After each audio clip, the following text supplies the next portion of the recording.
And so we're continuing our discussions on the sexual misconduct in the universities, especially across Nigeria. Dr. Chukwudi Anyianuka joins us. He's a lecturer of media and journalism here in Nigeria. Good to have you, sir. Good morning. Good morning and welcome. Thank you very much, Charles.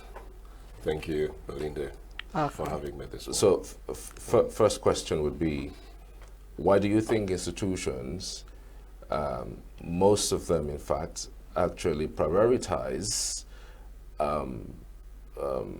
their own safety over justice for victims of sexual misconduct? Who has made that assumption? That would be my follow-up question to You don't think so? to the claim you are making. You don't think that institutions do that? Well, with some of the exposures we've seen, I can give you a classic example: University of Lagos, and we also had Obafemi Awolowo University.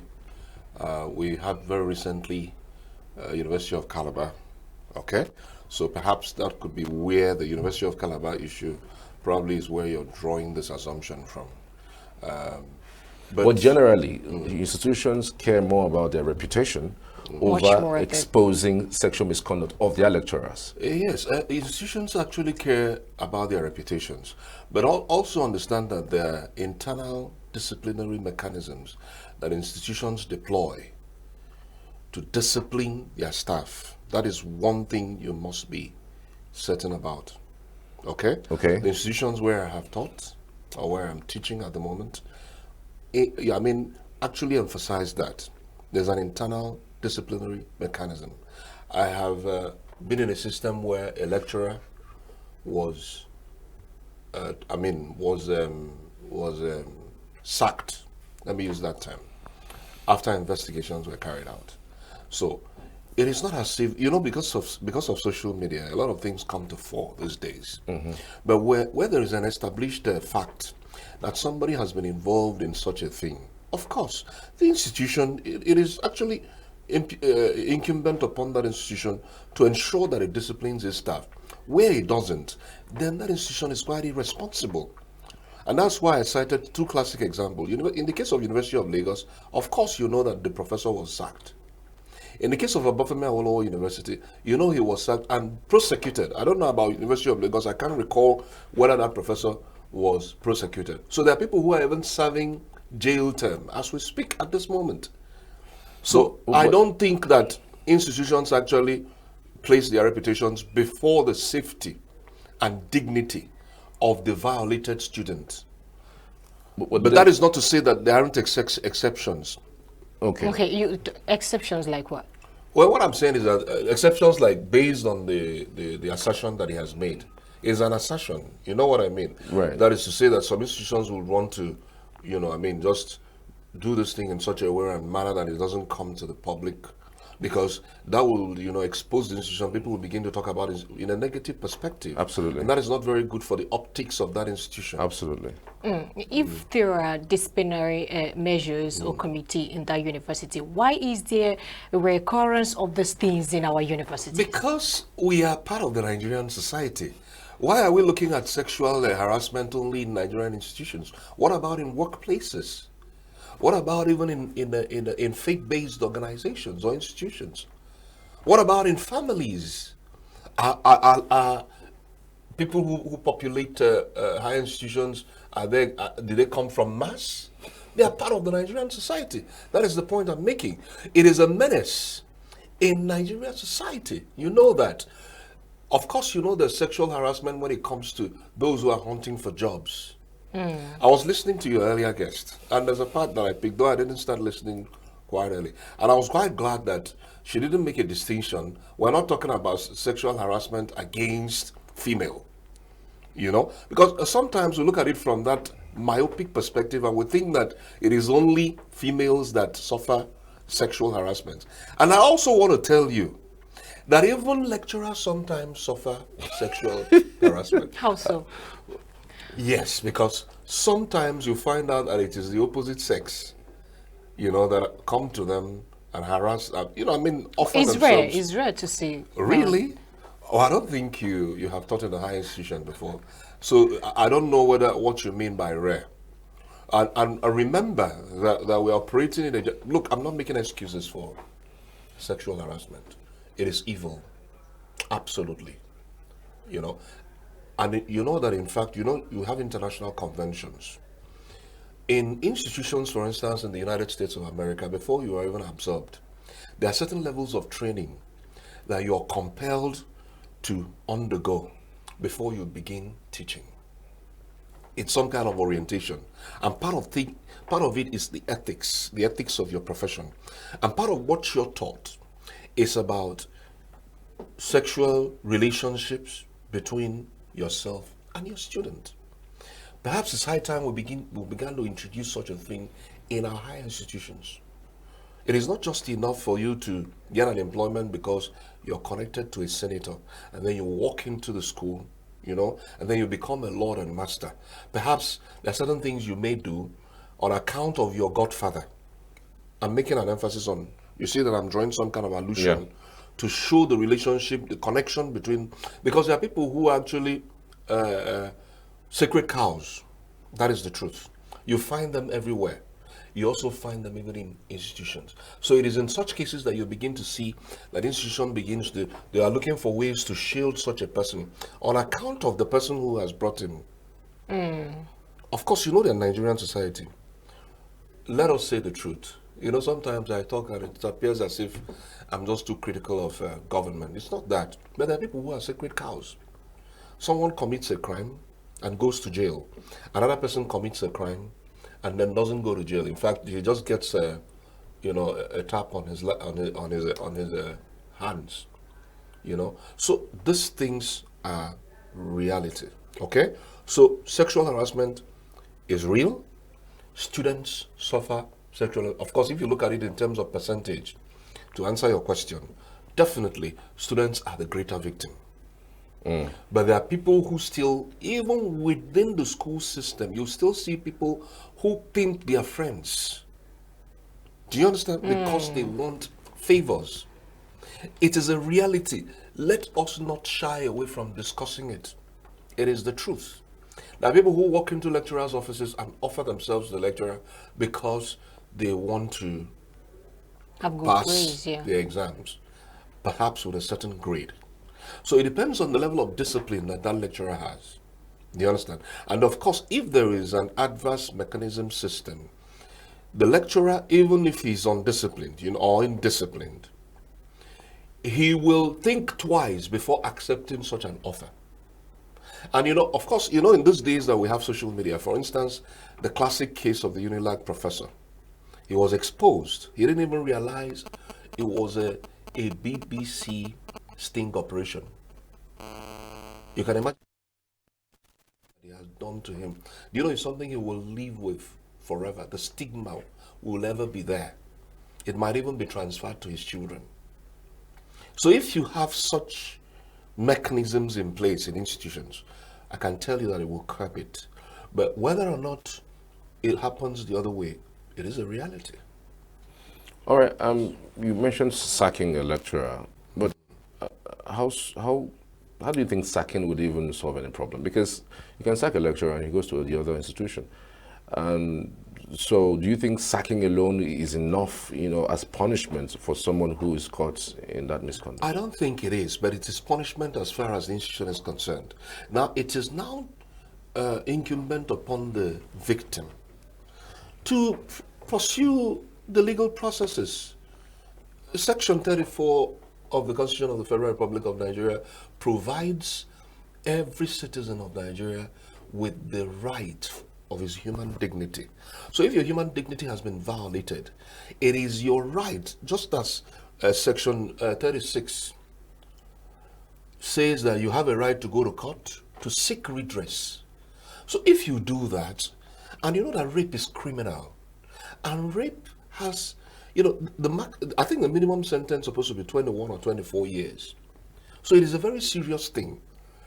But then, you know, because of our court system, and you know that proving rape is not easy. It is not just enough to say that you were raped. Do you understand? You must prove beyond reasonable doubt, particularly in court. There are cases where lecturers have even been suspended, and then they go to court.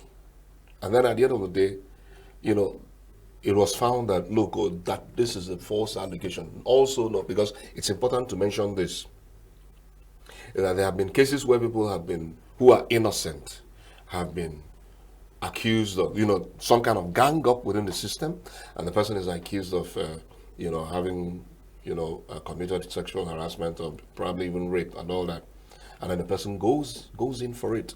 So it is important. That is why institutions actually investigate. Remember also that even within higher institutions, there's a limitation to the level of investigation they can carry out. So it is now the courts, the police prosecution, because those things will be, there are certain stages that is important. So there are certain tests that is run on the individual that claims that he has been or she has been raped. I must emphasize that rape or sexual harassment is not peculiar to a particular sex. I want to have your experience. You are a lecturer. So. I'm a lecturer. I'm a lecturer. And in fact, there will probably be very few lecturers who haven't had that kind of experience of somebody walking in and then saying, even boldly sometimes, the kind of generation we have. Today, it is not like when I went to school where we revered our lecturers and we ran away from them. Today, young people are too bold, particularly the Gen Z. They're extremely bold, and you know what I'm talking about. They are bold. And because of this generation gap, the way they look at things is not the same way we look at things. True. For them, this thing we call, this is what we're discussing, but in coin, romance. It is not what we use. It's not something that was sacred to us. To them, I'm sorry to say that the greater population of the young people we have today do not even look at it as something sacred. So they carry this attitude even into higher institutions. And this is the way they still approach their lecturers sometimes and say, even use the F word. That is the truth. That's the truth. But that's just the fact. So I have experienced it. If that would make you happy. What role did you play? But that's exactly what I'm saying. It all depends on your values. Your values is very critical at this point, because your values dictates to a very high extent, whether you're able to resist or not. And secondly, if there are laws within the institution, it's not because America. I must make this comparison. Why do you think that in America you commit a crime, you're prosecuted, you go to jail? It is because the institutions are very strong. You know what I mean? And but there are systems like in ours. I already said it earlier. Some people will go scot-free while another person goes in for it. So if you know that within your institution that there's an eye on you. I give you a classic example, Babcock University. Sorry, I have to mention, it might seem as if I'm advertising that institution. But they do have rules against this, spelled out rules, even in the students' handbook, where students are properly educated about their rights and the grievance procedure mechanism that they must follow if such a thing happens. It is spelled out what constitutes sexual harassment. When you gaff at your student, you know what I mean? When you grab, when you use lewd words because you want to sexualize, or you know what I mean? So they also spelled out what students are not expected to do. There are institutions where in your office you can't shut your door. You know that. You don't have curtains in your window. We're all almost talking about the recommendations, the right thing. But I think, those things are all inclusive. So how do you handle it? In my personal office, I don't even have, my window is very open. My door is always, if my door is shut, then that means, in fact, I have a notice on my door. I don't expect, once my door is shut, you don't even knock. I don't know if you understand. That means I'm doing something very sensitive. You can still see me from the window. You understand what I'm saying? So it all depends on your level of values. What kind of values do you project All right. I mean, these rules set by the institutions or handbooks haven't stopped anything. I mean, they are there. They'll always be there. And there isn't any institution you can point at that doesn't have those code of conduct. But it hasn't stopped But anything. has it reduced it? That's the point I'm making. But has it even reduced it? It could have been worse. That's what I'm saying to you, Charles. Well, my worse. question is, what proactive measures do you think institutions can take to even prevent it in the first place, not even making it to happen? I've even said it. When you're coming in entry point, orientation, do you understand? Students must go through very strict orientation. Particularly, there should be a subject on sexual harassment. You know what I mean? Ethics. It could even be taught as a major course even in all the departments. That's one thing. Okay. Then students, the lecturers at the entry level, when you're coming in, the rules must be spelled out in detail. The punishments must also be spelled out in detail. Number 3, there shouldn't be any sacred cow. Once you're caught, you're caught. You understand what I'm saying? You should go in for it, no matter who you are. But when a lecturer faces sexual harassment, how should the lecturer behave? You mentioned, this and that. Is it not possible for the lecturer to report this case? Okay, do you think how easy is it? Okay, well, it all depends on how those things. Because it could also put you in trouble if you don't report it. If, for instance, something goes wrong, if somebody sets you up. Yes, so it's possible that if you don't report it, you didn't report it. Okay, so if a student comes in and says, "I like you," okay, so you report to the management. Is it not 10 different students come to say, "I like you, Charles, I like you," so you keep reporting to your at least there is a build-up. You have reported that matter. It's a case already. As a father, I am a father. You understand? I'm a father of teenagers. In fact, my first daughter she'll be 24 very soon. Do you understand what I'm saying? And you know the students fall within this age margin. My last son is 19. You understand? So my students fall within this age margin. And if you relate with your children, there's an opportunity for you to even communicate your values across when such things happen. It depends on the kind of time you have in your hands.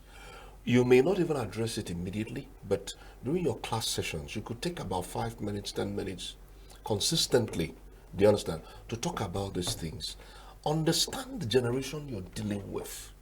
What facts do you have? Yeah, it's easy for someone comes to say, "Listen, Charles, it's not easy. It's not as easy as..." No, I understand that, but it's easy for a student to rush to go and report to the lecturer when some things the are like lecturer happen. hasn't even done anything. Yes, it happens all the time. So why wouldn't the lecturer do But the it same wouldn't be thing? easy for the lecturer to do the same. Yes, because even in institutions, usually the laws are skewed in such a way that the students are most protected. Oh, really? Yes, because the lecturers wield a lot of power.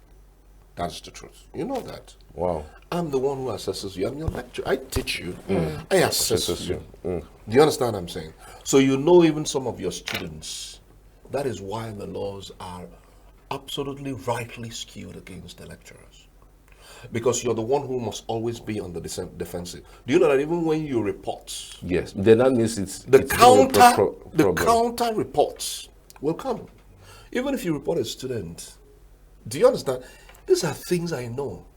And I've been lecturing since 2000, the year 2000.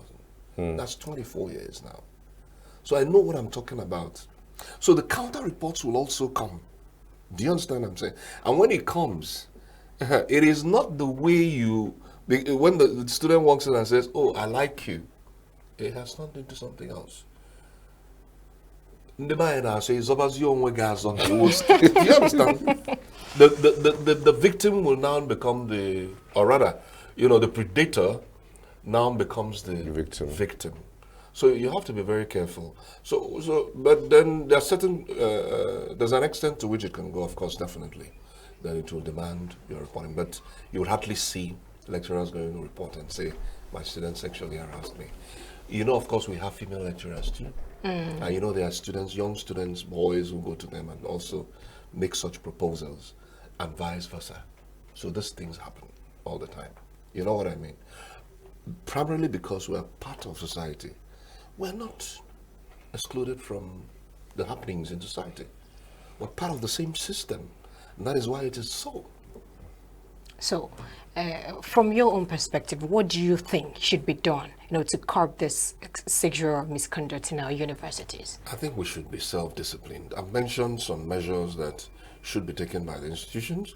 The law also provides what a victim should do, but I think we should self-regulate, if you understand what I mean. The lecturer should self-regulate, the student should self-regulate. Understand why you are there. Look, all the key institutions of society also has its role to play. What is the family doing? Have you actually educated your children enough? What kind of values have you passed on to them? That is very important. Then secondly, what about the faith-based institutions? Are they doing their job? Are they doing the proper thing? Because most of us either go to either of any of this faith-based, even if it's traditional institution. You know what I mean? This tradition also has its own the things that it abhors. That's why you keep hearing this is an abomination. Have you taught your children what those abominations are? So these are things we can do on our own. We shouldn't expect that the institution can be alpha and omega in changing this phenomenon. It is a phenomenon that lives with us. It is not peculiar to institutions of higher learning. It is everywhere. Everywhere. All right. Thank you so much, Doctor. I truly appreciate you for your insights onto this program. Thank you. Thank you for your time. Appreciate that. All right, we've been speaking with Dr. Chukwudi Anyianuka. He's a lecturer of media and journalism studies here in Nigeria. What university is that? I'm with the IMT Enugu. IMT. And we also Very have close to us. We also have a degree program unit where I'm the Director of Quality Assurance. Yes. Interesting. I'm also the National Publicity Secretary of the Association of Communication Scholars and Professionals of Nigeria. Oh, there was an incident in IMT recently. I think we're going to talk about that maybe in a subsequent Just meeting. invite me anytime. I'll be here. All right. Thank you so much once again. Thank you. All right, I want to appreciate you for sharing your mornings with us. We truly do appreciate you. We're back tomorrow, same time, same station. My name is Charles Pius. My name is Belinda Mwobodo. We're handing over to our Abuja studio for the continuation of Signature Morning Show. You don't go anywhere.